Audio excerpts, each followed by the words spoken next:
How to make this beautiful 3D bow. Hello mga kaibigan, tara gawa tayo ng 3D bow o yung ribbon. So ayan, nag-cut lang ako ng parang itsura ang sunglasses. Curve-curve lang, tapos straight lang sa dulo. Ayan, curve and curve, tapos straight. So parang sunglasses, o diba? Or pwede rin yung damit na pantaas ni Darna. Tada! Yan. Ay, ko pause pa. O yan, ayan.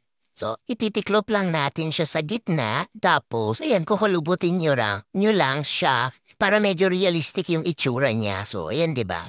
At dahil malambot pa itong ating fondant, talagyan natin siya ng tissue sa gilid para ganyan siyang titiga. So, air dry lang naman natin to. So, itong fondant natin, ilagyan ko siya ng Tylose para mas madali siyang tumigas. Ayan, okay na yan. So ngayon, yung panggitna naman yung ilalagay natin. So magkat lang tayo ng parihaba o rectangle shape.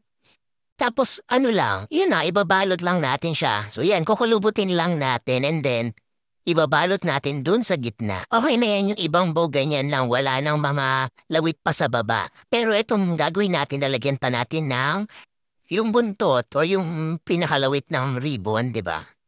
So ayan, tansya-tansya lang din tayo, mag-cut lang din tayo ng rectangle na shape ng fondant. Tapos ayan, lagyan mo lang siya ng pa-V-cut para yun yung pinakadulo ng ribbon.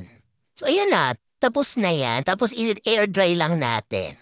And ito, mga iba pang fondant toppers para sa ating Snow White theme cake. And tingin ko hindi ko na rin siguro kailangan magsalita kaya natahimik na lang ako. Kaya mag-background music na lang tayo. So yun lang.